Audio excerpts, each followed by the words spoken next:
Hello everyone, আসসালামু আলাইকুম। আজকে আপনাদের সাথে অসম্ভব মজার একটা পিঠা রেসিপি শেয়ার করব। এটা হচ্ছে ঝিনুক পিঠা বা শামুক পিঠা।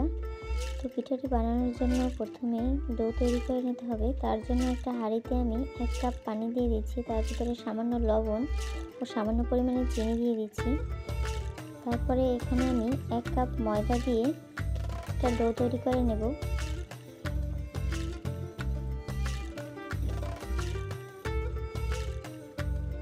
এই যে আমার ডোটা রেডি। এরপর এটা হালকা ঠান্ডা হয়ে আসলে ভালোভাবে মাখে মসৃণ করে নেব। তারপরে একটা ডিম ফেটিয়ে নেব।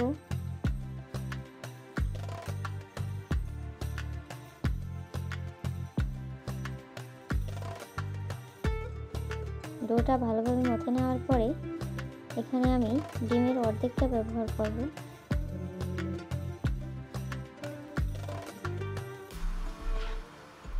ডিমটা দেওয়ার জন্য পিঠাটা অনেক বেশি সফট হবে।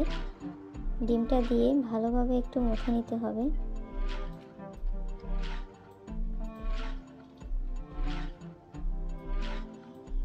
এরপরে এখানে আমি একটু ঘি অ্যাড করব।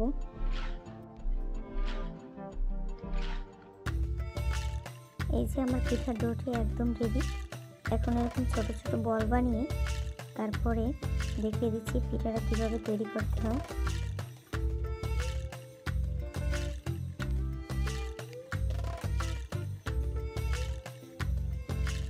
এই পিঠাটা আপনারা চিরুনি দিয়ে তৈরি করতে পারেন। আমি আজকে একটা স্ট্রেনারের উপর দিয়ে তারপরে পিঠাটা তৈরি করছি।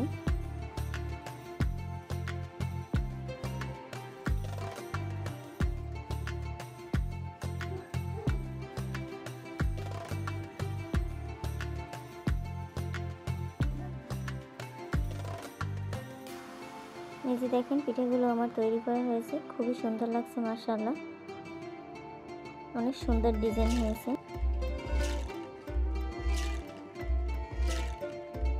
পিঠাগুলি এখন আমি মিডিয়াম হিটে গোল্ডেন ব্রাউন করে ভেজে নেব।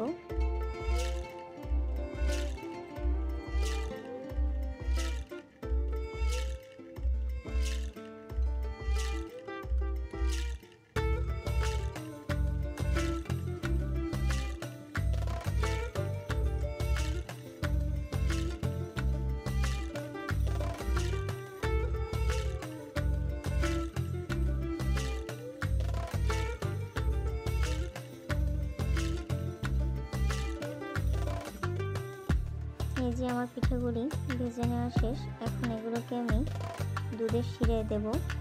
তার জন্য এখানে একটা হাঁড়িতে আমি 2 কাপ লিকুইড দুধ নিয়ে নিচ্ছি। তার ভিতরে এলাচ, দারচিনি ও স্বাদমতো চিনি দিয়ে দিচ্ছি। এখানে দুধের শিরাটা ঘন করে নেওয়ার কোনোই দরকার নেই, তাহলে পিঠাগুলোর ভিতরে শিরা ঢুকবে না। তো আমার শিরাটা একদম রেডি। তো যখন এটা কুসুম গরম অবস্থায় আসবে তখন আমি পিঠাগুলো দিয়ে 2 ঘন্টার জন্য রেখে দেব। 2 ঘন্টা পরে পিঠাগুলো একদম ফুলে রসে টইটুম্বুর হয়ে যাবে আর অনেক বেশি সফট হয়ে যাবে। এই দেখেন কত সুন্দর দেখাচ্ছে, মাশাআল্লাহ।